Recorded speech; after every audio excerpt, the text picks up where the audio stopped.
성령 강림 후 14번째 주일 예배를 하나님 앞에 드리도록 하겠습니다.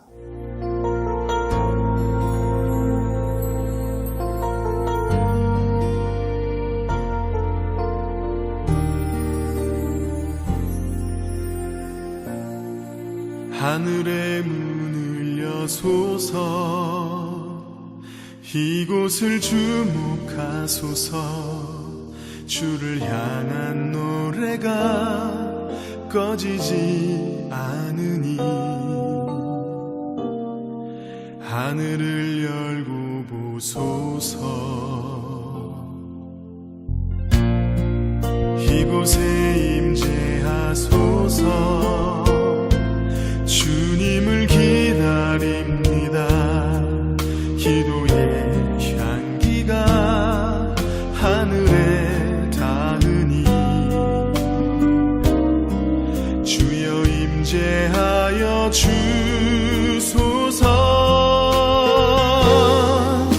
이곳에 오셔서 이곳에 앉으소서. 이곳에서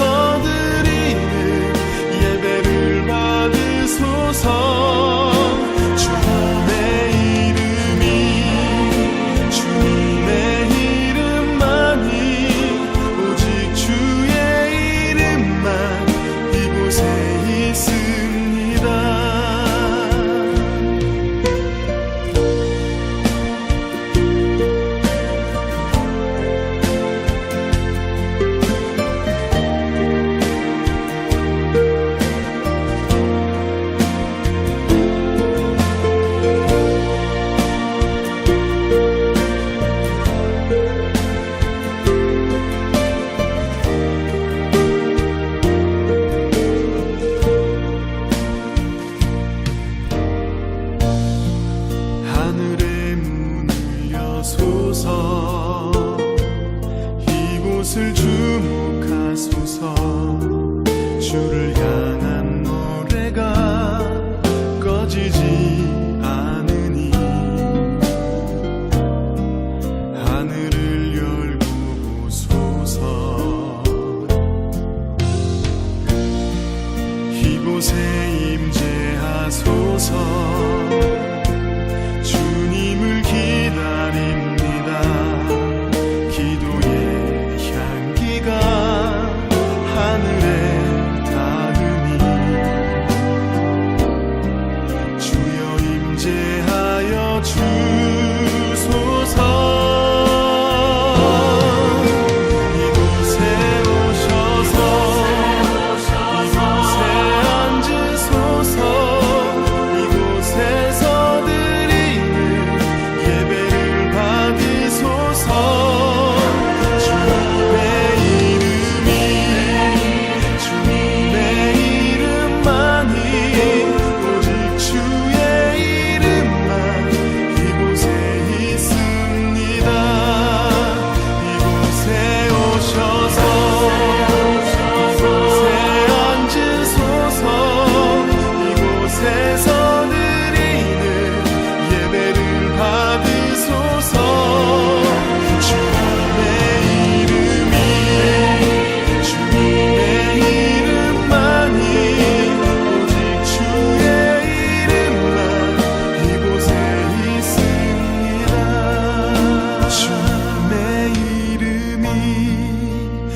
여호와여, 주의 율례들의 도를 내게 가르치소서. 내가 끝까지 지키리이다. 나로 하여금 깨닫게 하여 주소서. 내가 주의 법을 준행하며 전심으로 지키리이다. 아멘. 사랑과 은혜가 풍성하신 주님, 주님께서는 우리에게 지켜야 할 도리와 따라야 할 말씀을 일러 주셨습니다. 그러나 주님, 우리는 받은 말씀이 없는 사람처럼 자기의 욕망을 기준 삼아 살아왔습니다. 말씀을 통해 일러주신 생명과 평화의 길을 저버리고 욕심과 이기심을 따라 파괴와 분쟁을 일으키며 살아왔습니다. 자비의 주님, 우리를 불쌍히 여겨 주시옵소서. 자풀이 무성한 밭처럼 어수선하고 길바닥처럼 딱딱해진 우리의 마음밭을 새롭게 갈아엎어 주옵소서. 주님의 말씀과 율례의 씨앗을 우리의 심령 가운데 새롭게 뿌려주시고 주님께서 친히 가꾸어 주옵소서. 예수님의 이름으로 기도하옵나이다. 아멘. 다 같이 사도신경으로 신앙고백 드리겠습니다. 전능하사 천지를 만드신 하나님 아버지를 내가 믿사오며 그 외아들 우리 주 예수 그리스도를 믿사오니 이는 성령으로 잉태하사 동정녀 마리아에게 나시고 본디오 빌라도에게 고난을 받으사 십자가에 못 박혀 죽으시고 장사한 지 사흘 만에 죽은 자 가운데서 다시 살아나시며 하늘에 오르사 전능하신 하나님 우편에 앉아 계시다가 저리로서 산자와 죽은 자를 심판하러 오시리라. 성령을 믿사오며 거룩한 공회와 성도가 서로 교통하는 것과 죄를 사하여 주시는 것과 몸이 다시 사는 것과 영원히 사는 것을 믿사옵나이다. 아멘. 하나님 앞에 찬송 올려드립니다. 찬송은 342장 너 시험을 당해 찬양 드리겠습니다. 342장 너 시험을 당해.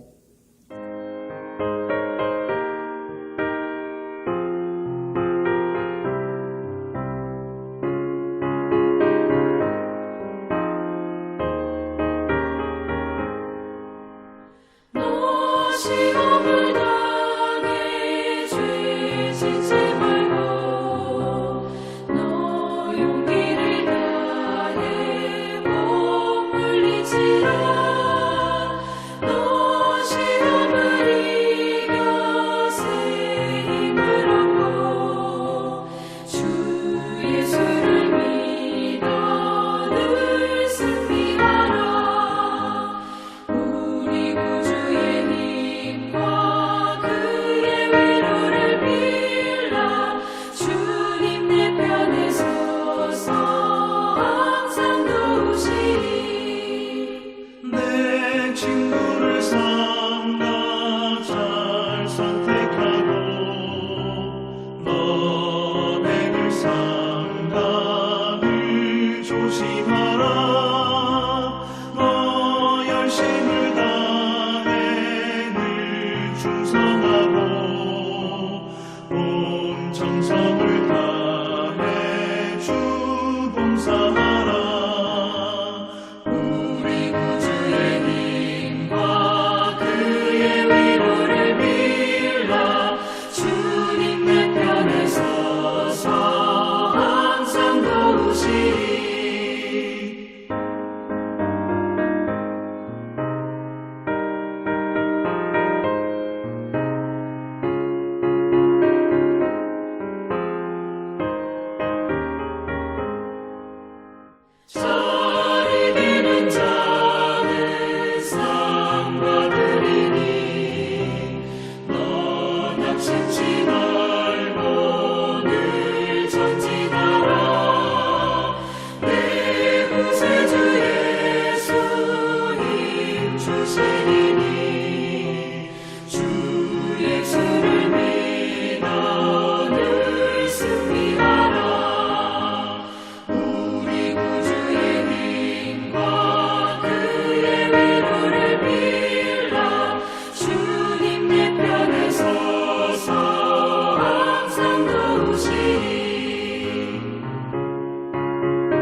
누가 우리를 그리스도의 사랑에서 끊으리요? 환난이나 곤고나 박해나 기근이나 적신이나 위험이나 칼이랴. 기록된 바 우리가 종일 주를 위하여 죽임을 당하게 되며 도살당할 양같이 여김을 받았나이다 함과 같으니라. 그러나 이 모든 일에 우리를 사랑하시는 이로 말미암아 우리가 넉넉히 이기느니라. 내가 확신하 찬양 나의 모습 나의 소유 드리면서 봉헌하도록 하겠습니다.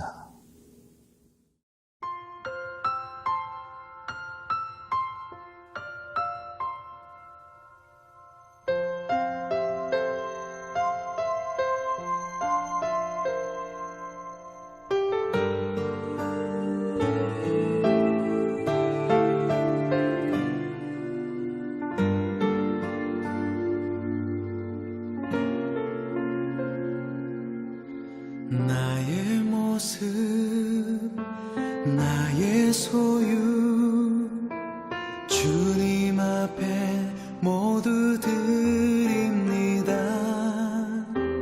모든 아픔 모든 기쁨 내 모든 눈물 받아주소서.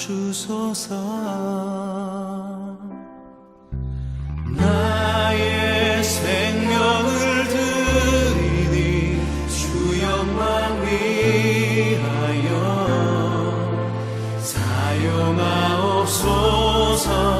내가 사는 날 동안에 주를 찬양하며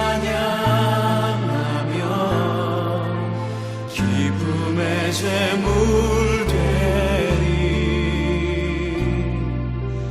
나를 받아주소서.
봉헌 예물을 위해 기도드리겠습니다.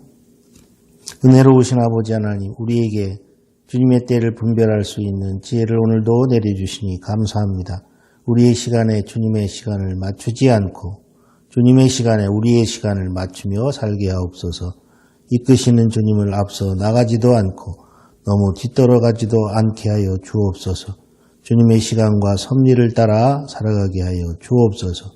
우리의 일생의 동행이 되시는 주님 마음에 감사를 담아 예물을 드립니다.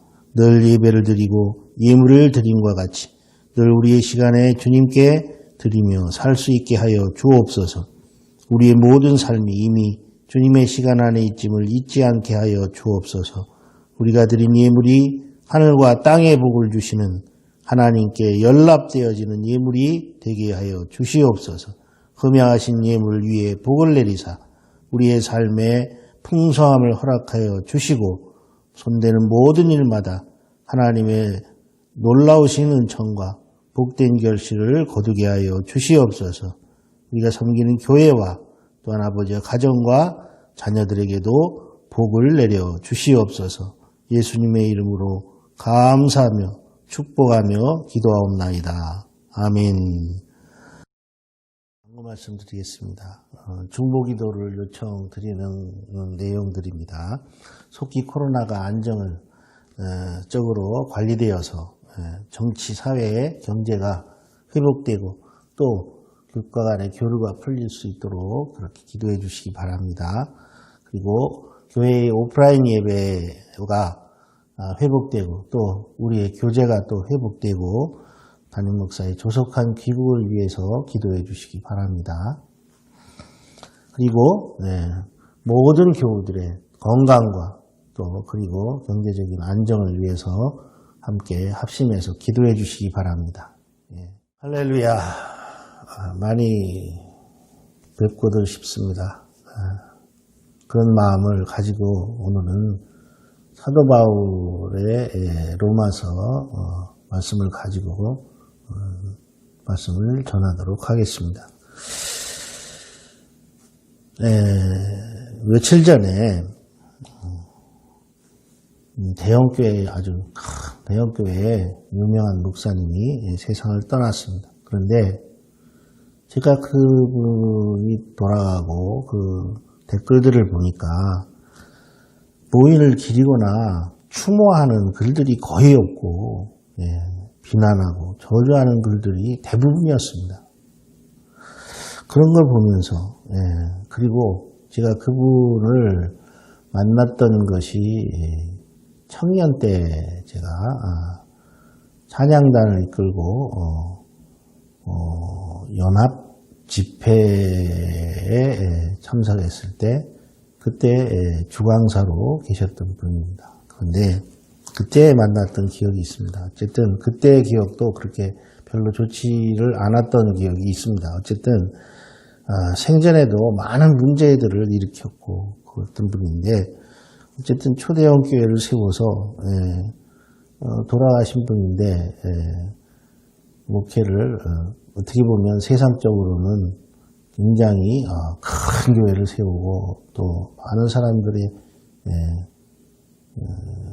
그런 존경을 받고 내면은 어떤지 모르겠습니다만 그랬던 분인데 저는 뭐 청년 때 그 기억이 그래서 조금 그렇게 탐탁한 그런 마음은 아니었습니다. 그런데 며칠 전에 돌아갔다는 소리를 듣고 사람이 이제는 뭐 한 번 가면 우리는 일생으로 끝나는 건 다 아는 사실이었지만 그분도 돌아가는구나 라고 생각을 들었고 또 저도 머지않아 하나님 앞에 서야 될 것을 다시 한번 또 생각하는 그런 계기가 되었습니다. 어쨌든 목사의 삶을 생각해 봅니다.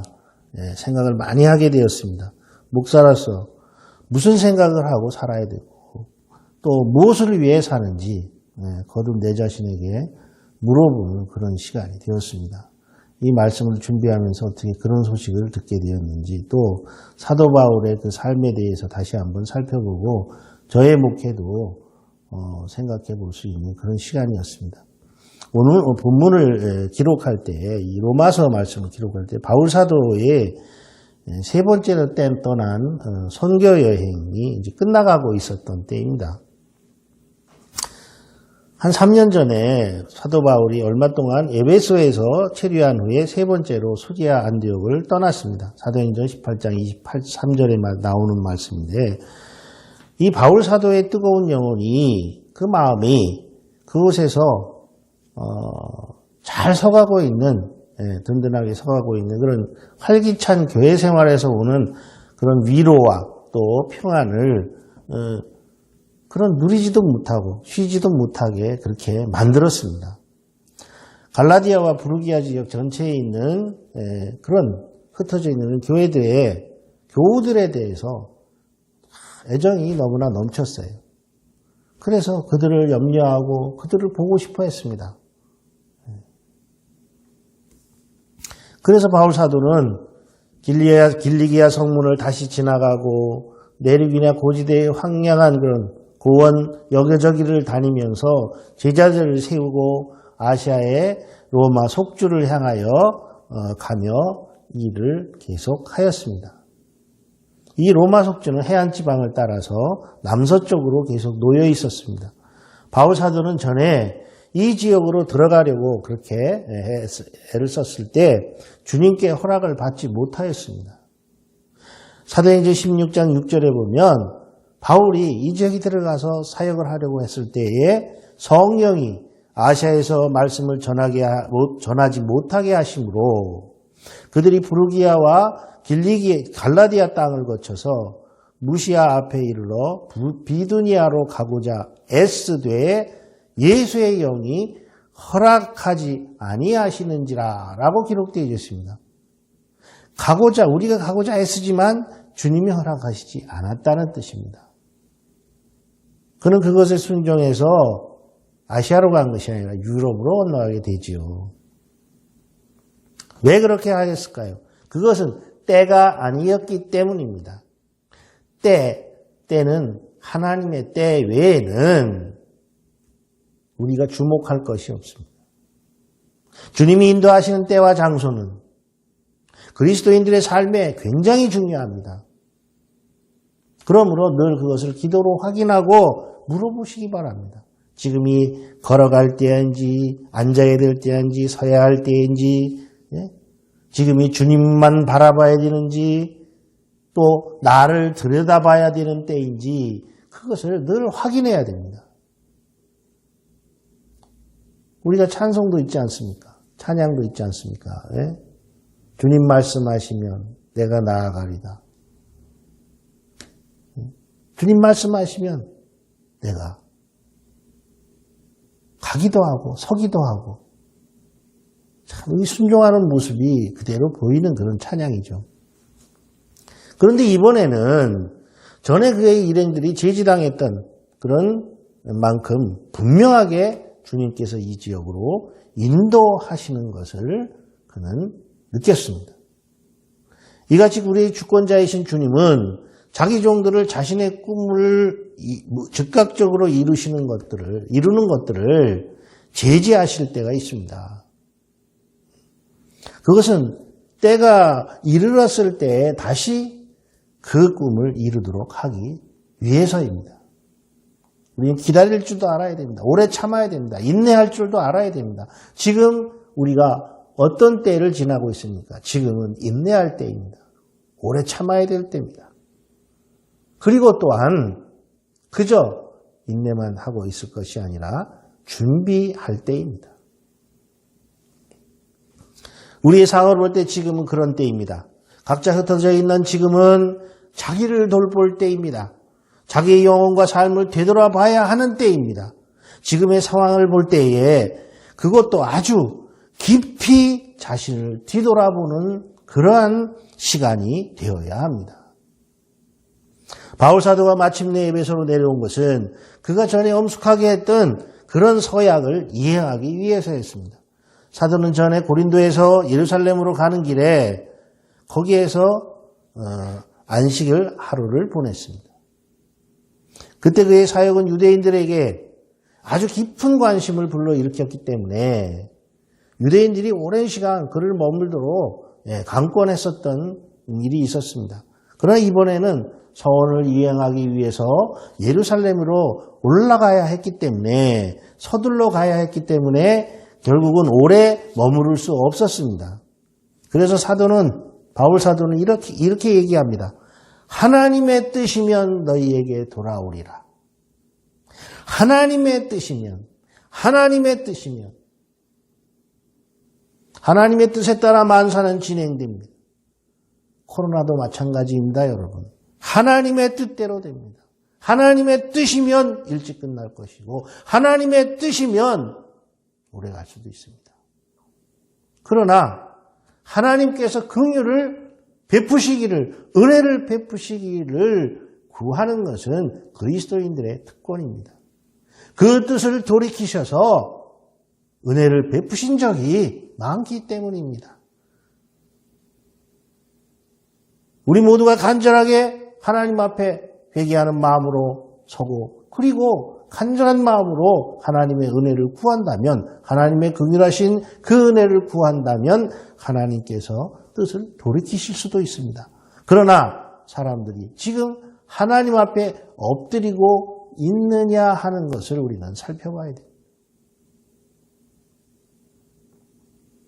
별로 그렇지가 않는 것 같습니다.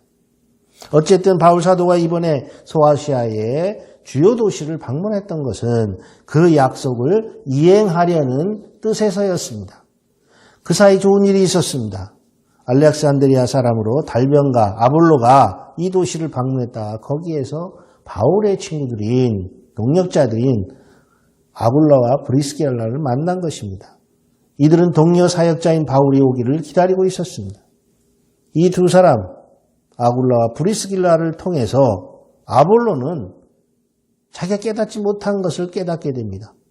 씨를 뿌리는 자와 물을 주는 자 그리고 자라게 하시는 분에 대한 진리를 명확하게 이해를 하게 되었습니다. 우리는 씨를 뿌리는 자거나 물을 주는 자입니다. 자라게 하시는 분은 하나님이십니다.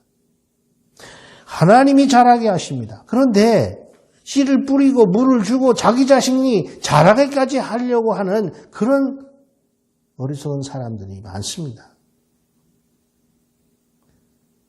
자라게 하려고 하는 것은 하나님의 위치를 차지하려고 하는 그러한 사탄의 욕망입니다. 그 후 아볼로는 고린도를 향해 떠났고 바울이 이제 도착해서 아주 뜻깊게 시작한 그 사역을 받아서 확장시켜 나갑니다. 바울 사도는 아마도 에베소에 들어갔을 때에 그곳에 얼마나 오래 머물지 혹은 그의 체류가 어떤 결과를 낼 것인지에 대해서는 그저 어렴풋이 그런 기대나 생각을 하게 되었을 것입니다. 사실 그것은 처음부터 끝까지 투쟁이었습니다. 그 투쟁이 다 끝났을 때 바울 사도의 평이 그랬습니다. 내가 에베소에서 맹수와 더불어 싸웠다라고 그는 고백하고 있습니다. 그렇습니다. 세상은 전쟁터입니다. 특히나 그리스도인들에게는 더 그렇습니다. 바울 사도가 만나게 될 어려움은 여러 가지였습니다. 그 첫째가 열정적이고 이상한 인간 집단의 압력이 있었습니다. 이들의 관심과 목표, 사고방식은 그에게는 너무 낯설었습니다. 이 이방인들의 사고와 이방인들의 삶의 방식은 너무 낯선 것이었죠. 그 외에도 다이아나 신전을 중심으로 조직된 방대한 우상 숭배 체계가 그 에베소라는 도시를 압도하고 있었습니다. 이 여신은 신전에 안치되어 있었는데 세계 불가사의 중에 하나였습니다. 이루 헤아릴 수 없는 엄청난 부부, 인간 예술의 걸작, 명성이 자자한 찬란한 그러한 의식, 황제와 왕들의 아낌없는 선물들이 그득했고 수많은 사제와 여사제들의 참석과 예배가 어우러져서 이 여신을 필적할 수 없는 영향력과 위력을 지니게 되었습니다. 신정과 관련해서 엄청난 경제적인 효과가 있었습니다. 부적과 장식물 장사가 엄청나게 번성하였습니다. 이 여신의 신전에 예배하기 위해서 몰려온 엄청난 군중들 각 사람은 자기들이 방문을 기념해 줄 만한 그런 우상의 물건들을 사가지고 돌아가려고 애를 썼습니다. 그래서 성경에 기록된 대로 데메드리오라는 사람과 그의 동료 장인들이 제작한 모형 신상과 모형 신전 장사가 바로 그런 것들이었습니다. 한 사람이 오직 도덕적이고 영적인 무기만을 가지고 단 3년 동안에 이 오래되고 널리 퍼져 있는 직업에 조금이라도 영향을 미칠 수 있다는 것은 참으로 불가능한 일일 것입니다. 사실상 그렇게 보였어요. 게다가 에베소는 귀신을 쫓아내는 일과 마술과 비밀 종파 의식이 깊게 물들어 있는 그런 도시였습니다. 완전히 복합적인 우상이 득실되는 그런 도시였습니다. 심지어 기독교로 개종한 사람들조차 그들이 이전에 관여했던 이런 풍습과 모아둔 우상에 관한 서적들을 끊어버리는 것을 너무너무 힘들어했을 정도로 쉽지 않은 그러한 투쟁이었습니다. 오늘날 그리스도인이라고 자처하는 교인들이 옛 생각과 사고 그리고 습관과 생활을 버리지 못하고 교회만 그냥 들락거리는 것과 같습니다. 하나님은 성전 마당만 밟고 왔다 갔다 하는 자가 되지 말라고 분명히 말씀하셨습니다. 이 야만적인 그런 우상 숭배의 민족, 점을 보고 우당을 찾고 혹세 무민하는 우상을 섬기던 것들을 버리고 이들이 새로운 삶과 하나님의 섭리에 대해서 온전한 믿음을 갖게 만드는 것은 어린애 장난이 아니라는 것입니다. 그러나 바울 사도의 가장 뿌리 깊은 적은 오히려 우상을 숭배하는 이 이방인들이 아니었습니다. 오래전부터 편견과 완고한 불신을 가지고 똘똘 뭉친 유대인들이 바로 가장 뿌리 깊은 적이었습니다. 이들은 완고하고 순종하지 않았으며 주님의 도에 대해서 악하게 말하였습니다. 오늘날에도 교회의 가장 큰 적은 거듭나지 못한 그리스도인들입니다. 사도 바울이 아굴라와 브리스길라와 함께 이 일을 시작했을 때 그가 맞닥뜨린 커다란 장애는 바로 그런 것들이었습니다. 그러나 그를 위하시는 이는 그를 대적하는 모든 것보다 더 큰 분이셨습니다. 사도 바울이 가졌던 확실한 믿음은 그를 위하는 주님이 그를 대적하는 모든 것들보다 더 크신 분이라는 사실이었습니다. 사랑하신 여러분, 그리스도인이라면 이 믿음을 가져야 됩니다. 우리가 믿는 주님은 세상 만물의 창조주시요, 그 만물을 다스리시는 분이시요, 또한 그 만물을 심판하시는 분입니다. 그분은 세상의 그 어떤 것보다 크신 분입니다. 할렐루야. 그러므로 로마서에서 바울 사도가 이야기하는 모든 주장은 진실입니다. 그것은 그가 모든 것을 경험했기 때문입니다. 사도행전으로 돌아가서 사도 바울이 참으로 넉넉히 이겼느냐라고 우리가 물어본다면 그의 대답은 틀림없이 100번을 물어도 100번 다 아멘이라고 대답할 것입니다. 유대인 회당에서 3개월을 가르친 후에 바울은 이와 비슷한 상황에서 곧잘 취했던 방법을 취할 수밖에 없었습니다. 즉 그는 두란노에 있는 한 학교 건물로 제자들을 불러내서 날마다 거기서 가르쳤습니다. 이 사역의 결과로 성경은 이렇게 기억합니다. 아시아에 사는 자는 유대인이나 헬라인이나 다 주의 말씀을 듣더라. 그렇게 기록합니다, 성경은. 사랑하시는 여러분, 가르치는 것이 목사가 하는 일입니다. 이 목사가 여러분의 가는 길을 다른 길로 인도한다고 생각이 되지 않고 바른 길이라고 생각이 든다면 목사의 가르침을 받아들이시기 바랍니다. 어쨌든 부족과 우상장식물 장사의 매상이 박살이 났습니다. 이제 이 에베소에서 장사꾼들이 무슨 조처를 취하지 않으면 자기들의 수입이 끝장날 것을 깨닫게 되었습니다. 마술사들과 귀신을 쫓아내는 자들은 바울을 통해서 더 훨씬 큰 기적을 만나게 되고 완전히 실패하고 몹시 당황하게 되었습니다. 사도 바울이 이마에 땀을 닦는데 사용했던 손수건이나 장사할 때 입을 앞치마를 사람들이 가져다가 아픈 사람과 귀신 들린 사람들에게 갖다 대면 그들이 치유되는 기적까지 일어났던 것입니다. 예수의 이름이 자기들이 고대로부터 물려받은 책에 담긴 이 비법인 최고의 비밀보다 더 뛰어난 비결을 갖고 있다는 것에 그들은 굉장히 충격을 받았습니다.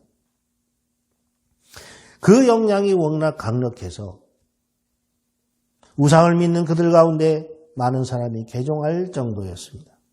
마술을 행하던 많은 사람이 광장으로 그들의 우상의 책들을 가져와서 모든 사람들이 앞에서 불태우는 일까지 벌어집니다. 주님의 말씀이 더욱더 힘을 얻고 퍼져나갔다. 그렇게 당시의 상황을 성경은 기억합니다. 귀신을 쫓아내던 유대인들도 잠잠해졌습니다. 심지어 예수를 믿지 않는 자들이 예수의 이름을 말하면 악한 영들에게 힘을 발휘하는 그런 일들이 벌어졌습니다. 그러는 가운데 떠돌이 유대인들이 이 이름을 불경하게 사용하였습니다. 마치 주문처럼 말입니다. 이들은 귀신 들린 어떤 사람들에게 스스로 나서서 주님의 거룩한 이름을 불렀습니다. 그러나 대다수의 경우에는 귀신이 역사해서 내가 예술도 알고 바울도 알거니와 너희는 누구냐고 소리치며 그들을 깔고 앉아 두들겨 패고 그래서 결국 그들은 상처를 입고 벌거벗은 채로 집에서 도망가는 그런 일까지 생겼습니다. 왜 이런 일들이 벌어졌습니까? 돈 때문입니다. 예수의 이름을 팔고 돈이나 얻었을 목적으로 그런 상황에서 이런 일들이 벌어진 것입니다. 어쨌든 사도 바울은 예수의 이름으로 승리를 얻었습니다. 바울의 능력이 아닙니다. 승리는 주님의 능력으로부터 옵니다. 주님의 이름으로부터 옵니다. 예수의 이름을 부르십시오. 예수의 이름을 날마다 입에 올리십시오.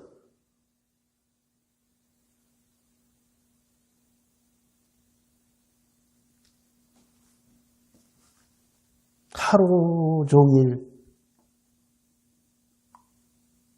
주님과 관련된 말을 입 밖에도 내지 않는 그런 생활에서 벗어나서 오늘도 예수의 이름을 부르는 저와 여러분이 되기를 바랍니다.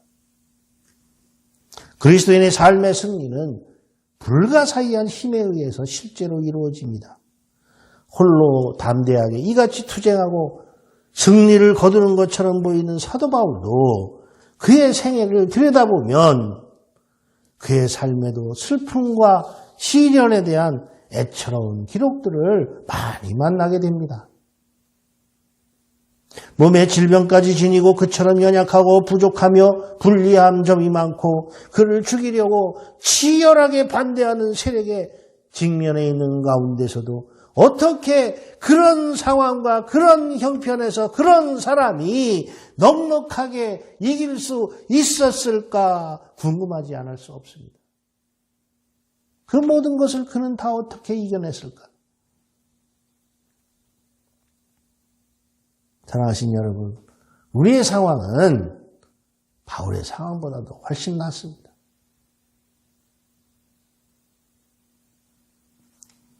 그런데 이 모든 것에 에워싸고 있는 영적인 문제나 정신적인 문제나 육체적인 문제나 경제적인 것, 사회적인 것, 모든 문제들이 산적해 있는 이 사도가 조금이라도 염려하고 있는 유일한 문제는 의식주 문제가 아니었습니다. 육신의 문제가 아니었습니다. 자신을 살아계시며 사랑하는 주님으로부터 떼어놓으려는 어떤 일이 자기의 삶 가운데 일어날 수 있는가 하는 것이었습니다. 어떤 피조물이 나를 그리스도의 사랑에서 끊을 수 있겠는가? 바로 이것이 그가 고려했던 유일한 질문이었습니다. 바로 이것이 그가 마음속에 계속 품었던 그런 내용이었어요. 세상에 속한 것들과 마귀에게 속한 그 어떤 것들도 우리를 하나님께로부터 떼어놓을 수 있습니다. 물질이나 명예나 권력이나 음란이나 이런 것들이 다 그런 것입니다. 이 모든 것에 대부분 관여했었던 분이 서두에 말씀드렸던 그분입니다. 바울 사도는 진실하게 자기 자신을 되돌아보고 또 돌아보고 또 돌아본 후에야 그는 자신이 어떤 환경과 형편에 놓일지라도 결코 주님을 배반하지 않을 것이라는 확신과 믿음을 가졌습니다. 자신의 삶을 위협하는 어떤 것도 자기를 하나님의 사랑에서 결코 떼어놓을 수 없다는 것을 알고 그는 만족해 했습니다. 그는 주님께서 주시는 넉넉하게 이기게 만드는 데 쓰이는 생명의 공급과 하나님의 힘을 도중에서 빼앗아 갈 수 있는 것은 아무것도 없다고 스스로 확신하였습니다. 사랑하시는 성도 여러분, 우리의 사랑이 하나님을 붙들고 있는 것이 아니라 하나님의 사랑이 우리를 붙들고 있는 것입니다. 하나님께서는 영원히 우리를 사랑하십니다. 바울 사도는 고백합니다. 누가 감히 우리를 그리스도의 사랑에서 떼어놓을 수 있었겠습니까? 환난입니까? 역경입니까? 박해입니까? 굶주림입니까? 헐벗음입니까? 혹 위협입니까? 우리의 처지가 천대를 받다 죽음에 이르는 상황에 이를지라도 그러나 우리는 우리를 사랑하시는 그분의 도움으로 이 모든 시련을 이겨내고도 남을 것입니다. 할렐루야. 바울의 마지막 고백은 이것입니다. 그러나 이 모든 일에, 이 모든 상황과 형편 가운데서도 우리를 사랑하시는 이로 말미암아 우리가 넉넉히 이기느니라. 아멘. 사도 바울의 이 고백과 같이 하나님께서는 우리가 어떤 상황에 놓여 있을지라도 우리가 어떤 고난을 겪을지라도 주님 안에 거하는 우리를 흔들리지 않도록 굳게 붙드시고 풍성하게 하시며 모든 일에 넉넉히 이기게 하시는 분이라는 사실을 믿으시기를 바랍니다. 할렐루야. 기도하시겠습니다. 사랑과 은혜가 풍성하신 아버지 하나님, 지난번 재앙 같던 시간과 여름을 보내고 새로운 계절을 맞게 하시니 감사합니다. 이제 이 9월을 한 달도 하나님께서 지키시고 인도하시고 보호하시는 한 달이 되게 하여 주옵소서. 여러 사람이 이 가을에 코로나가 이전보다 크게 유행할 것을 염려하고 있습니다. 도우시고 보호하시는 주님, 이 모든 상황을 넉넉히 이기게 하시고 우리를 긍휼히 여기사 은총을 베푸시어 올가을도 무사히 지날 수 있도록 인도해 주시옵소서. 행동을 삼갈 것은 삼가고 지킬 것은 지켜 나와 우리의 교우들의 안전을 이루게 하여 주옵소서. 특별히 몸이 연약한 이들과 나이가 든 교우들의 건강을 지켜 주시옵소서. 어려움 속에서 예배를 드리는 모든 교우들과 그 가정과 자녀들을 위해 아버지 하나님 함께하여 주옵소서. 예수님의 이름으로 기도하옵나이다. 아멘. 이 땅의 황무함을 보소서 하늘의 하늘 긍휼을 베푸시는 주여 우리의 죄악 용서하소서 이 땅 고쳐주소서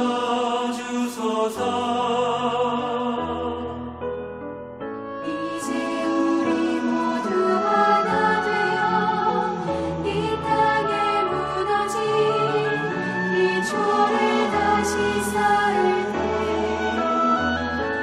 우리의 우상들을 태우시 성령의 불이 마소서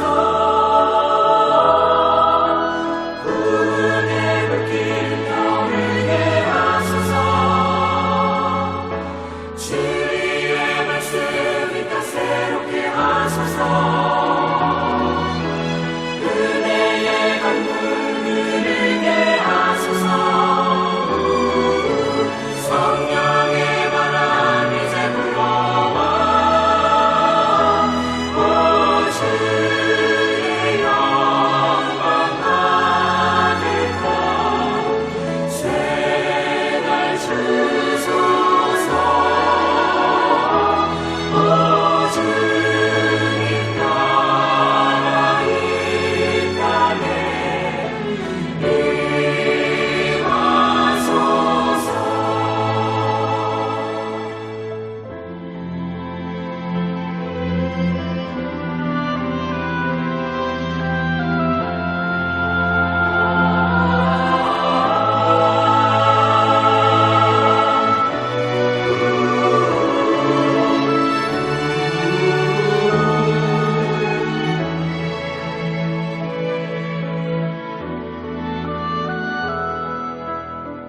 이 땅의 황무함을 보소서 하늘의 하나님 긍휼을 베푸시는 주여 우리의 죄악 용서하소서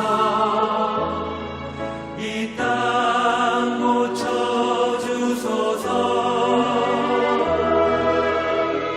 이제 우리 모두 하나 되어 이 땅에 무너진 이 조를 다시 쌓을 때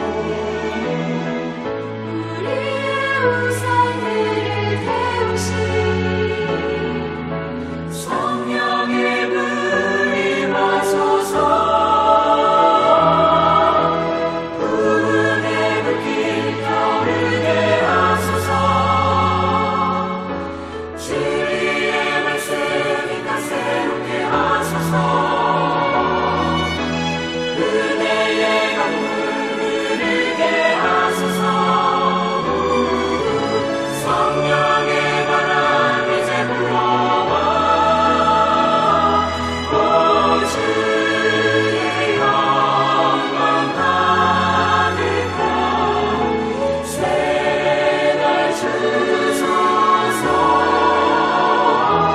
오 주님 나라 이 땅에 임하소서 구원의 불길 떠오르게 하소서 주의 말씀이 다 새롭게 하소서 은혜의 강물 흐르게 하소서 성령의 바람 이제 불어와 오 주의 영광 받을까 새날 주소서 오 주님 나라 이 땅에 임하소서